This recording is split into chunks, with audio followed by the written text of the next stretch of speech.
Hey there. So I accidentally went live with tomorrow's show instead of this one, so I'm not sure what that's going to mean. I assume it means I probably have to repost it and everything. But we shall see. Let's see. We've got Scales Family's already waiting here. We're so excited to hear more. We are also sad that we're almost done, Hannah. I'm sad too, Hannah. It's been fun to have something every day. Hey, here's Micah. This is my. Let's see, Micah. You're going to be 11 next month. Mm-hmm. Wow. And behind us, we have Allie and Bruce. Bruce is our rabbit. Over there is Zoe. The gang's all here. Is Bruce chill enough that you could bring him over to say hi? Yeah, he's been good today.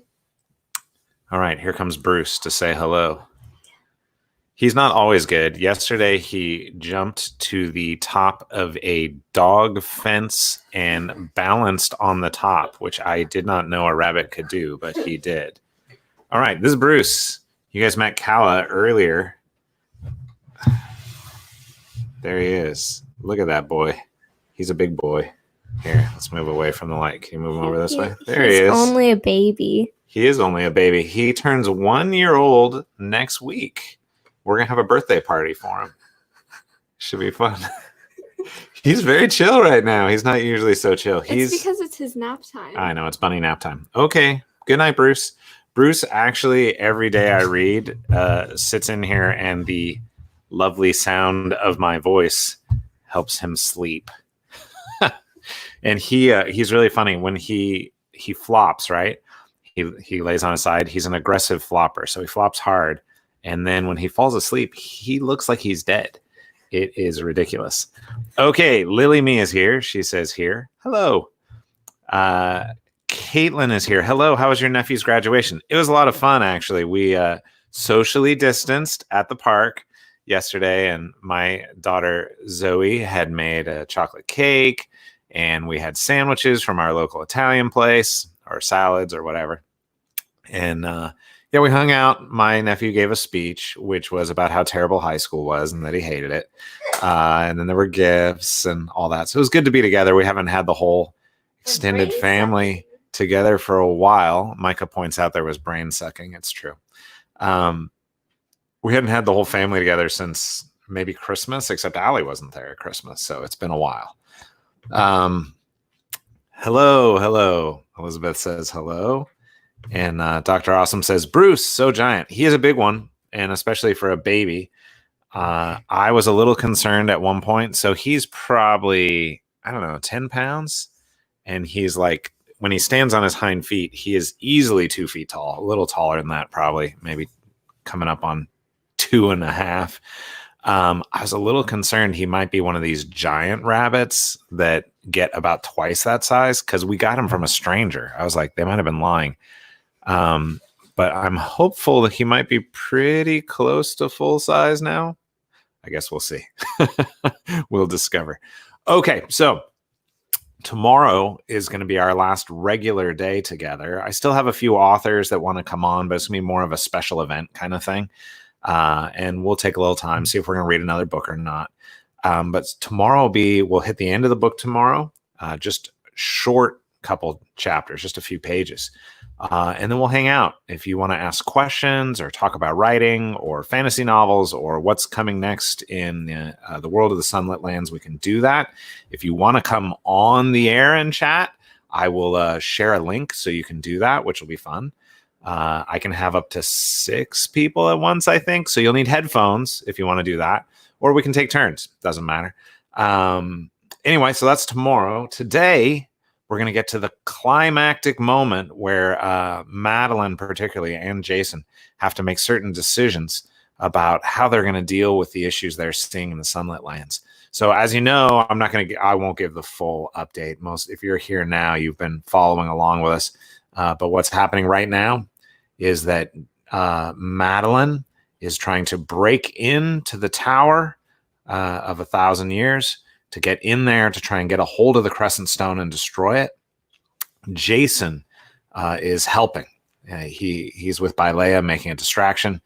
Madeline has Shula, her roommate, with her, as well as the young skim girl who's been giving her breath, Yenel. And Yenel has become focal in some ways for Madeline. She keeps thinking, we need to fix this so that Yenel can breathe. So that's where we're picking up halfway through the chapter of chapter 35, The Choice. And here we go.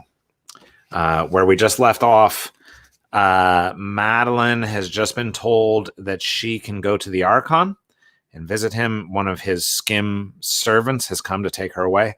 And Jason was in the midst of a battle at the moment we last left him. And that's where we pick up. Being shot with an arrow hurt. Not in a stubbing a toe sort of way, but in a screaming, burning, let me faint now sort of way. The arrow came in through Jason's shoulder from behind at a high angle, so it only caught flesh and muscle. One moment he was running up the stairs, the next an arrowhead appeared sticking out of his shoulder. It was the worst pain he had felt in his life, a throbbing, burning, pulsing nightmare of excruciation. A lucky wound, Bailea said. Lucky? Clean through. The arrowhead on the other side, no bones damaged, no major bleeding. She glanced back down the stairs. Some Elenil guards had engaged with the ascending skim, giving them a moment. Oh yeah, I forgot to mention that. The skim also are attacking, so they're fighting the skim and the Elenil. Bailea steadied him and without warning broke the head of the arrow off, then yanked the shaft out. Jason's vision swam and he put his hand against the wall. Bailea pulled out a handful of leaves, chewed them, then pasted them over the hole in his shoulder. Bloodsop, she said, to stop the bleeding. It had a strong, almost minty smell. You should probably carry more of that if we're going to be hanging out. Bailea grinned. Wait here, she said. Where are you going? To throw any archers I can find off the stairs. She slipped down into the battle. Jason set Dee down and he explored a few different stairs. She explored a few different stairs. Jason sat, putting pressure on the wound. It had been several minutes, he thought, but the blood had already stopped, and the chewed up leaves had hardened. There must have been some sort of painkiller in the leaves, too, because although his shoulder felt hot, the pain had lessened considerably.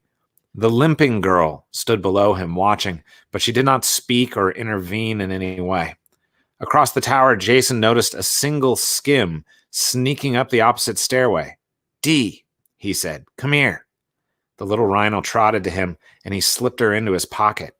Jason had seen the Elenil swinging across the center of the tower to reach the opposite side. He found a rope tied alongside the edge of the stairs. He tucked his tiny sword into his belt. Okay, shoulder, he said. Don't kill us. He swung. Shooting pain fired through his whole body, and he screamed as the rope spun him onto the stairs on the other side, landing a full flight up from the skim. It was, of course, Breakbones. Breakbones curled his lip in disgust, shifting his grip on the massive stone axe in his hand. Thou hast no weapon, Wusong. Breakbones, hey, how's it going? Jason pulled his tiny sword out. He regretted its size now. He wasn't sure it could even get through Breakbones' thick skin. Dee climbed out of his pocket and scampered off to the side, and Jason lost sight of her. Thou art in my way, human child. Jason shrugged. The sudden pain in his shoulder made him regret it. I get that a lot. Here's the thing, though. I feel like if I let you pass, you're going to murder my friend. The heart of the skim is ours. She must not be allowed to destroy it. Why do you want it so bad? Breakbones spit on the floor. Fool! They have enslaved us with it for centuries. The balance is shifting. I would take it back so that we can enslave them. Without the heart of the skim, we cannot use the heart of the Elenil. We will reverse the flow of the magic. A few hundred years of justice should make things even. We shall live in towers of glass, they in mud hovels. Our children and grandchildren will rule over them. Your friend Madeline would break our chains, but deny us our crown. Just to be clear, Jason said, you're planning to kill her instead of talking things out. The skim have talked to the Elenil for decades, and what has changed? Obviously, I can't stop you, Jason said. I only have this little tiny sword. As if on cue, Delightful Glitter Lady leapt down the stairs toward Breakbones, letting loose a full-throated kitten unicorn war cry. She crashed into Breakbones' foot and a tiny unicorn. Breakbones chuckled, ignoring Dee completely. Then stand aside. Run if you can. When I have finished your friend, I will come back for you. Let no one say Breakbones breaks oaths. But first, Jason said, Delightful Glitter Lady, attack! Dee trumpeted and hit Breakbones' foot, smashing into it over and over again. Breakbones caught her easily and lifted her to his face. Wusong, he said, your perseverance is to be commended, but this little beast is no threat to me. Jason pulled out the Ambiginator. That's what you think. He turned the knob all the way to the right, and Delightful Glitter Lady went from kitten size to the size of a Labrador, to the size of a rhinoceros, to the size of a juvenile Tyrannosaurus Rex. Breakbones fell backward, pinned beneath her. Delightful Glitter Lady scurried to her feet and trumpeted so loud Jason could feel the stones vibrating through the soles of his shoes. Breakbones stumbled away, rushing down the stairs. Dee, Jason said. The rhino's enormous head swiveled toward him. Fetch! Dee bellowed her delight and charged down the stairs after the retreating skim warrior. Jason raced up the stairs, laughing, his wound momentarily forgotten. Meanwhile, they found the Archon at last, sitting in a 3-acre garden built somehow on a balcony of the tower. He was sitting at a small metal table sipping tea with Hanalei. Both of them were dressed in the extravagant head-to-toe white mourning clothes of the Elenil. The Archon raised his eyebrows when he saw Madeline and Shula, Yenel, and Galenia, and the old servant. Madeline looked up. The crescent-shaped crystal at the top of the tower could be seen from here, glinting in the bright sunlight, still emanating the power of the crescent stone. So, Thenity said, you are the ones causing the ruckus below and interrupting poor Vivi's funeral. Now you interrupt me while I have tea with his grieving son. What have you to say for yourselves? Madeline still held the sword. It shook in her hands, eager to decapitate the Archon of the Elenil. She could feel its attraction, could see the generations of bloodshed and murder and pain that had given him so much power, so much wealth. Her breathing quickened, and as it did, Yenel swayed, her breath rattling in her lungs. You would kill this little girl so I can breathe, Madeline said. The Archon rubbed his earlobe. The network of golden tattoos that covered his visible skin shimmered. The choker, with the small crescent crystal, crackled with power around his neck. Well, that is a sentence I did not read out loud before. Let's hear it again. That's a lot of, okay. The choker with the small crescent crystal crackled with power around his neck. Wow. That's a sentence. I believe your friend Hanalei made that particular deal. I was not aware of it until this moment, though I cannot say I am surprised, nor that I disagree with his choice. How do you find these dirty little things, Hanalei? Do you scout the wasted lands yourself? Many of them come to me, my lord, Hanalei said. Indeed, this young girl's family needed food and offered her service for whatever we had need. How clever of you, the Archon said. Did they understand the terms? Hanalei held Madeline's eyes for a moment, then looked back to Thenity. The skim did. The child did. The human girl did not. She's dying, Madeline said. The Archon stood and walked lazily to them, apparently unconcerned about the magical sword in her hands. He looked carefully at the skim girl. Not for several weeks at least, he said. Would you agree, Hanalei? Hanalei didn't move from his seat. He sipped at his tea. 2 weeks at least, sir. Beyond that is hard to say. An owl the size of a hang glider flew to the edge of the garden, and a black skull dropped to the ground. He carried a sword, and his white robes were covered in blood. Stay back, Madeline said. Darius hesitated, then stopped. I see, the Archon said, looking at Darius with interest. You're going to save the world, is that it? He tugged on the fingers of his left glove, letting it fall to the grass at his feet. The skim. Obey your orders now. Curious. The network of golden tattoos on his hand glowed with a bright, almost blinding intensity. Jason came running into the garden, a large knife in his hand. He stopped when he saw Thenity. A young girl dressed in rags limped in behind him. Oh, Jason said. You again. The Archon's lips turned up in amusement, but his eyes were hard and cold. Indeed. He turned to Hanali. Who are we waiting for? The skim rabble-rouser, yes? What was his name? Breakstones? Breakbones? Jason asked. Ah, yes. Charming. Breakbones. We can wait for him, I think. Shula balled up her fist. Why are we all standing around like we're at a tea party? Let's get him. She ran at the Archon, letting loose a savage war cry. The Archon gestured toward her, palm up, and she fell to the ground, frozen in mid-step. She skidded across the ground and came to a halt near his feet. But you are at a tea party, my dear. Children like yourself should sit quietly. Leia slipped in beside Jason, breathing heavily. She had her double-bladed staff in hand. Then Breakbones came loping across the garden, a sinister look in his eye.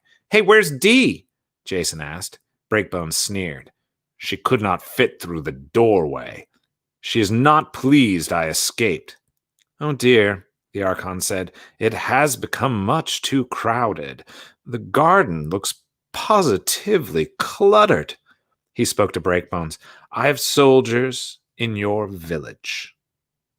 I have but to touch a certain mark on my left wrist, and they will receive the orders to kill. So be silent, or at least polite. Breakbones did not speak in response to this, but tightened his grip on his axe. Madeline could see Shula breathing, so she knew she was okay. Yenna leaned against Madeline, breathing hard. Still, they had Leia and Darius. She thought Hanali would help them. Breakbones would at least work to get the stone, even if he wanted to do something different with it. She thought that even with his magic, together, they might be able to take Thenity down. Hanali said, I would advise all of you to remain still. The Archon is powerful, and if he sees you coming, he will easily stop you with his magic. True, the Archon said. He seemed unconcerned that Hanali was warning them to bide their time. The question you are all asking yourselves, however, is whether I have the heart of the skim, and of course I do. He put his hand to the choker. At his neck, he unfastened it and held up a small stone, shining black, oblong, with a great chip in one side. It is not so dramatic as my decoy. Amazing, is it not, that all our magic flows through such a little thing? The great crystal above the palace, your bracelets, all of Eleno magic, powered by this bit of stone. But that is the way of magic, I suppose. Hanali looked down at his feet.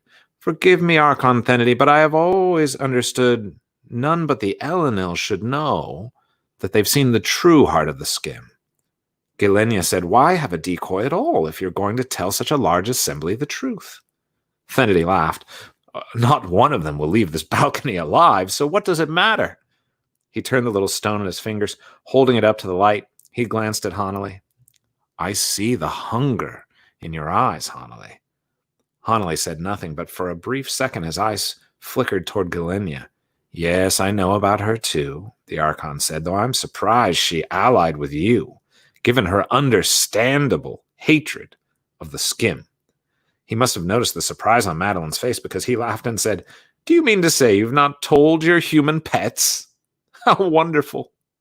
You brought them to this place with no knowledge. I underestimated you, I think, Hanali, son of no one. Son of Vivi, Hanali said. Yes, but Vivi died when you and the Megrim let the skim into the city, didn't he? It's quite a price to pay. Whoa, hey, what? Jason said. When Hanali did what now? Birds had begun to settle in all the trees and bushes around them, large and small, brightly colored and drab, all silently perching.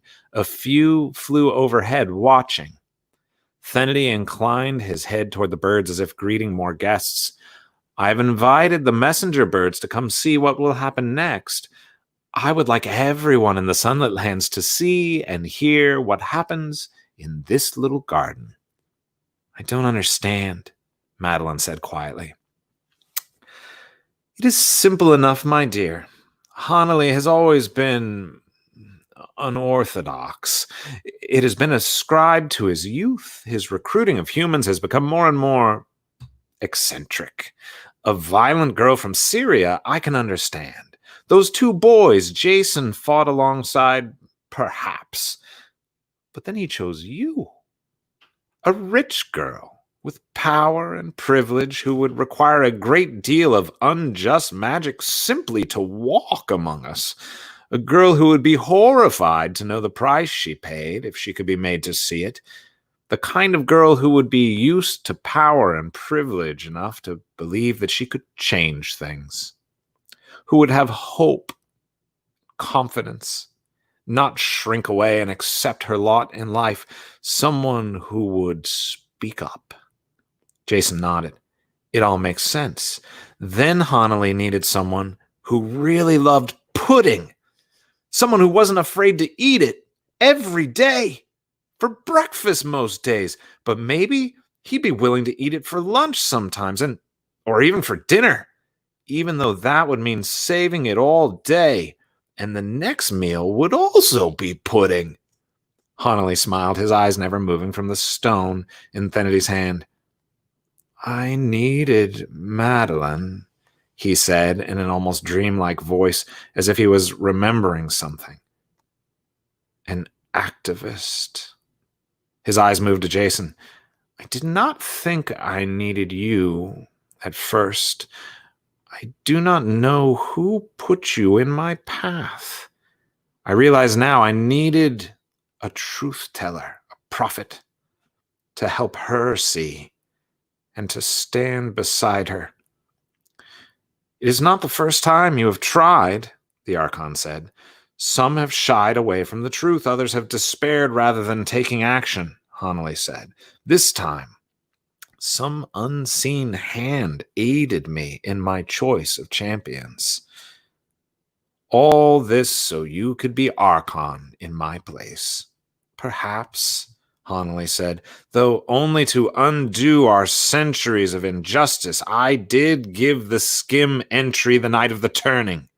They were meant to take the tower, not raise the city, and not to kidnap Madeline or try to take the skim artifacts, which I would have returned to them when I took power. The Archon laughed at that. Oh, you are young, Hanalei. How delightful. I suppose they were not meant to murder your father either. Breakbones lunged for the Archon. Thenity gestured, a look of disgust on his face, and Breakbones crumpled to the ground, groaning in agony. The Archon twisted curled fingers toward him, and Breakbones tried to stand but couldn't.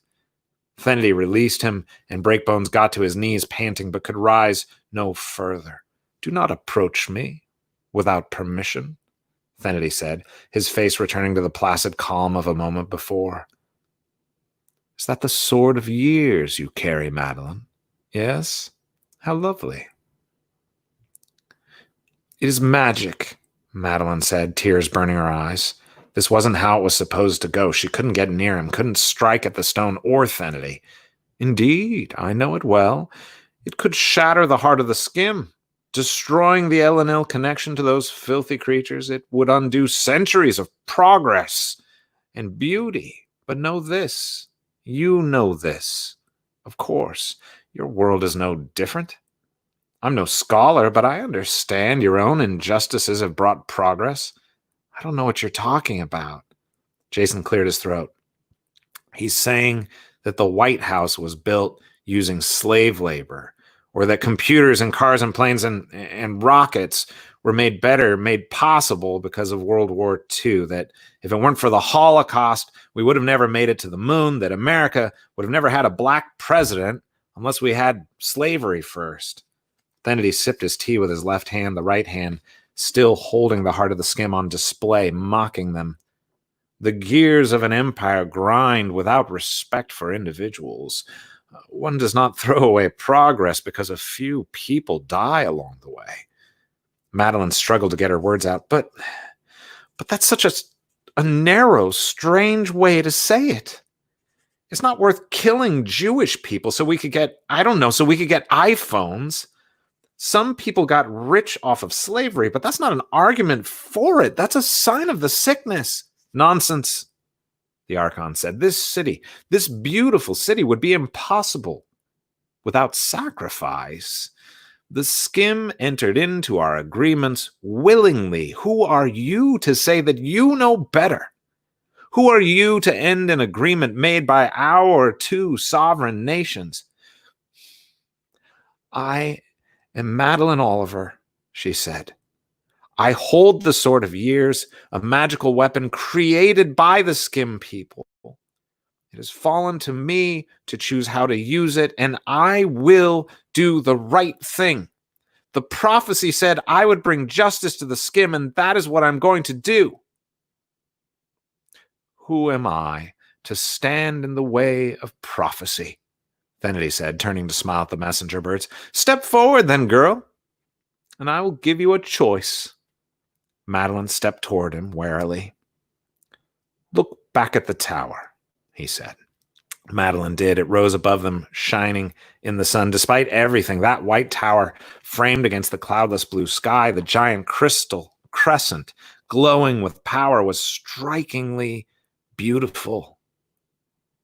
My archers are in the tower. I do not need them, of course, but they have trained their weapons upon your heart and the hearts of each person on this balcony. Including you, Jason asked. Then they ignored him.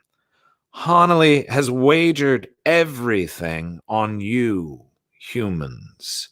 He thinks he will make a decision to upend our entire society, to create chaos, to bring suffering to all the people of the Sunlit Lands, all for your simplistic notions of justice. What do you say? Madeline asked. Not that we care, Jason said. I say that you are selfish little things, and that you will leave it all in place. He set his tea on the table. I'll let you choose. You may have 3 options. 1, you may raise your sword and kill me, allowing Hanley to take my place. Tempting, Jason said. 2, you may destroy the heart of the Skim, eradicating all Elenil magic. The Skim will be released of their bargains, as will you and the other humans. Fenity smiled. I believe your own self-interest will prevent this choice. I do like pudding, Jason said, and Madeline saw that he had been edging closer to the Archon. Or 3, I will allow all of you to leave alive. We could kill you and leave alive, Jason pointed out. Ah, yes, the Archon said. I should have explained that more clearly. If you choose to kill me or destroy the stone, my archers have been instructed to kill all of you, save Hanley and Galenia, as I do not harm the Elenil people.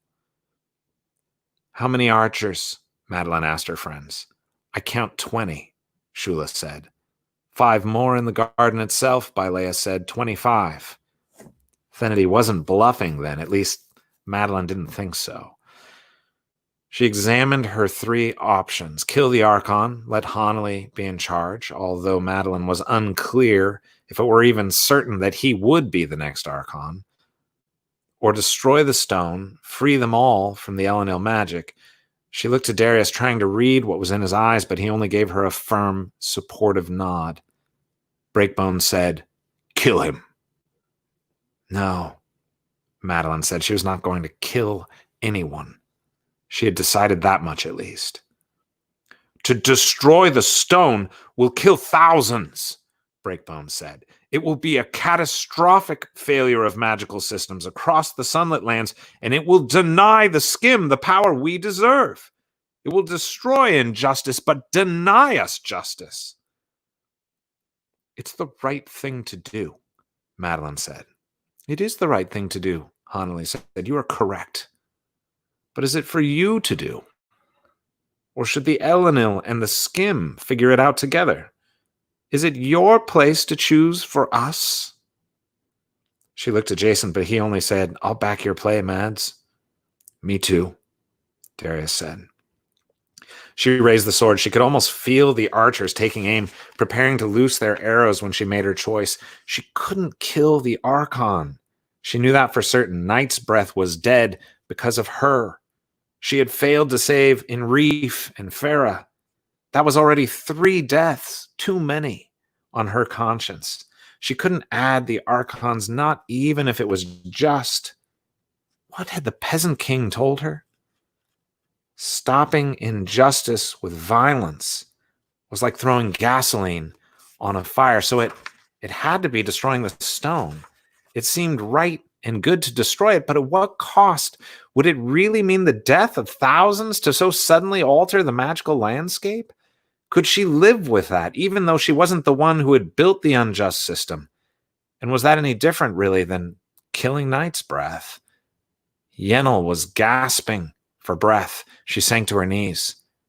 Madeline couldn't accept that. Maybe she couldn't destroy the whole system, but she couldn't participate in it anymore. She wouldn't. She wouldn't let Yennefer pay the price, not if she could help it.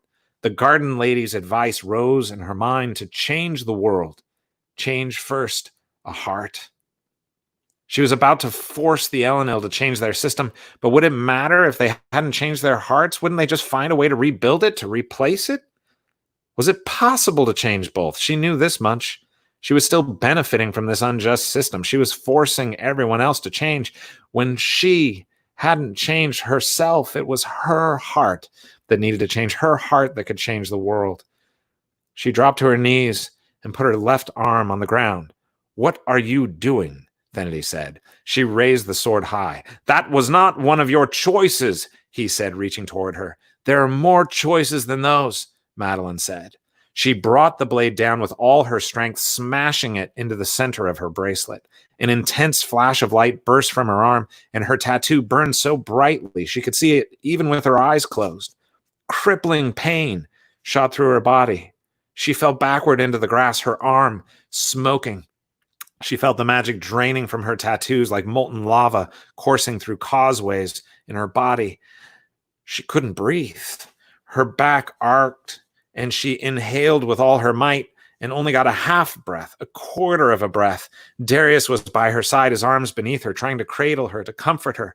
The Archon was laughing. Honey, how delightful. She surprised me after all. What strange and creative creatures they are. It won't change much in the scheme. Yennefer leapt to her feet with a feral scream. Madeline turned to look at her, wanting to tell her it was going to be okay now, that she'd be able to breathe and live a normal life, but she couldn't say a word, could only gasp for air and watch in horror as Yennefer snatched up the sword of sorrows. Jason lunged for her and missed. Bylea shouted but was too far away. Galinia did not move, and a smile twitched to life on Breakbones' face. The Archon turned from Hanali, startled to find the Skim Girl directly before him, already swinging the sword.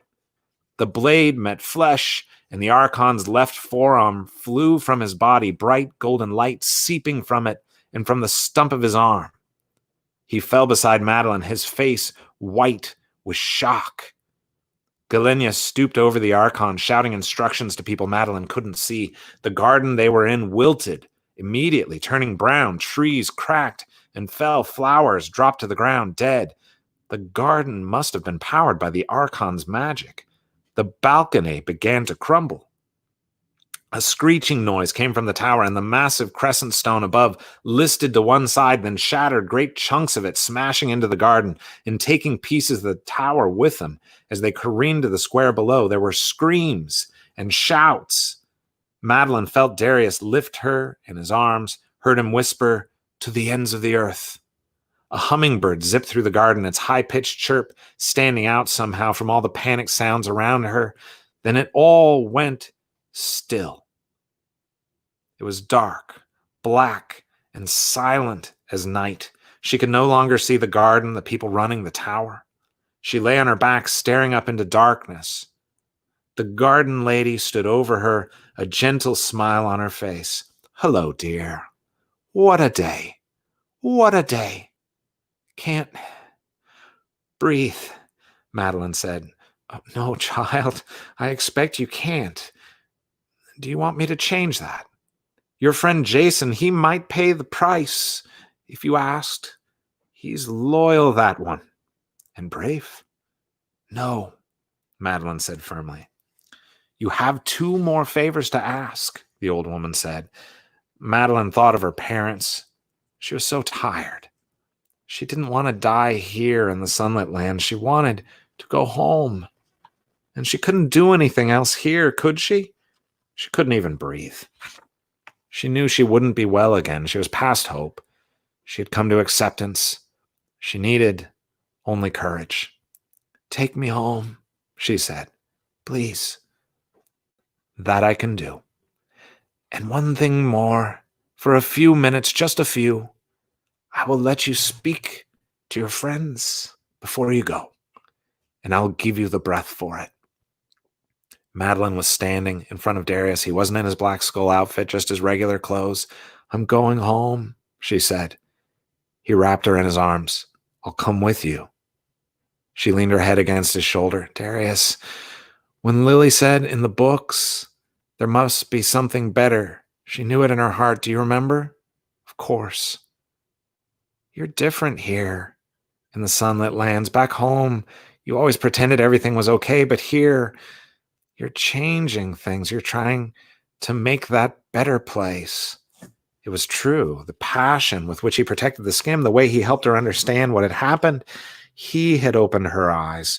Without him, she wouldn't have figured it all out, would have just lived out her years serving the Ellenil completely unaware of the injustice she was participating in. She would have had her breath, but Yenel would be dead. "You have to stay and help them." "I won't leave you, Mads. I can't." She took a deep breath. "Darius, when I broke up with you, it was because... How do I say this?" She tried to think of another way to say it to make him understand, but she couldn't. How could she tell him how hard this all was for her? How could she make him understand that her heart was breaking to leave him, but not just him, everyone, everything she loved in the whole world? "Having you by my side every day, it's making it harder for me to leave, harder to say goodbye. I would follow you to the ends of the earth," Darius said, his voice catching. He grabbed both of her hands in his. Her lips quivered and tears welled up in her eyes. "I'm going past the end of the earth, Darius. You can't walk this path with me. It's not possible." He leaned his forehead against hers. "The only impossible thing is that I would leave you," Darius said, quoting the book again. She almost smiled. Impossible had never been a word that held much meaning for him. "When you're with me, it's making it harder, Darius. Harder to walk those last few steps." She could see that he understood now. The most loving thing he could do was to say goodbye, to let her go. Darius said, "These last months without you, Mads, I've been so lonely." Tears fell down her cheeks. "Darius, even when we're apart, we're together. You're in my heart. And if we're together, I won't be afraid." She was quoting from The Griffin Under the Stairs, so she knew what he would say next. He took both of her hands in his own. "Then let's see what beautiful things await."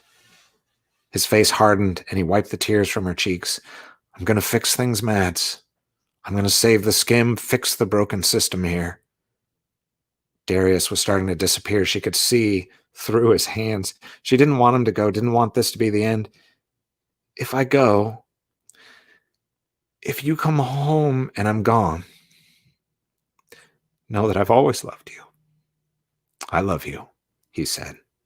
"How can I go on without you?" He faded away before she could answer. Breakbones stood before her. "What trickery is this?" he grunted. The old woman in the garden, is this her doing? Madeline wiped the tears from her eyes. She said I could say goodbye to my friends. I'm not sure why you're here. He frowned, his wide face contorted in displeasure. I made a vow to my people that whoever returned the sword of the years to the skim, I would be in their life debt. And you gave the sword to the skim girl, Yennel. I am at your service.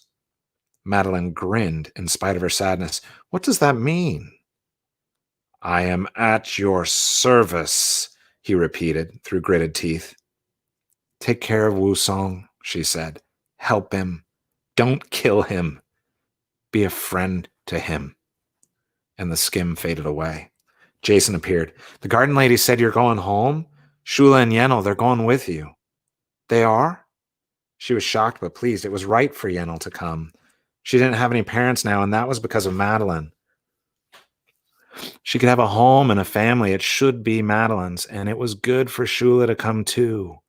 Yennel would need another familiar face when Madeline wasn't around anymore. Jason blushed. I'm engaged to Bilea by accident. Madeline laughed and hugged him. That's amazing. She's wonderful. She's terrifying mostly. He gripped her forearms. Madeline, I made a promise to stick with you, to protect you. It's because, well, it's a long story. I lost my sister, and I don't want to lose you. But I've come to realize I can't protect you.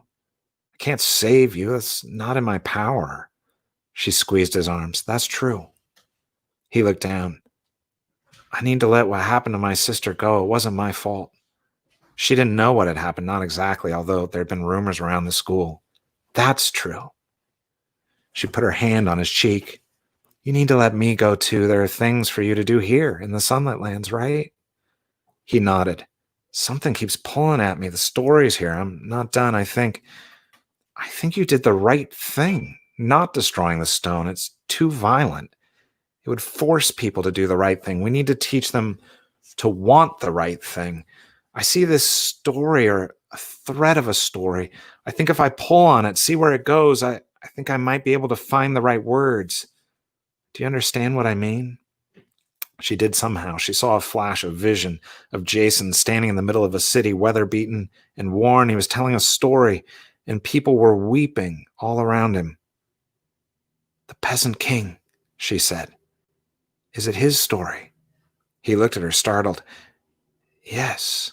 I keep seeing it in Night's Breath's memories. I need to find the rest of the story, and I need to go and see his family. I need to tell them what happened. She held him for a long time. Wu Song, she said, if I die before you come home, I'll see you before you die, he said, with a firmness in his voice. You know, I never tell a lie. Tears crowded into her eyes. She wanted to believe him, wanted to think they would see each other again. He looked so certain, so sure. And it was true. She had never known him to tell a lie. I know you don't, she said, smiling as the tears rolled down both of their faces.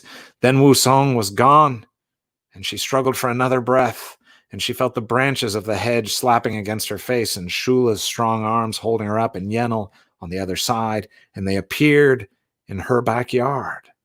It was nighttime. She couldn't breathe. She fell to the grass, sobbing. A light came on, and Sophia came running across the grass. Shouts came from the house. She was home. The end of chapter 35.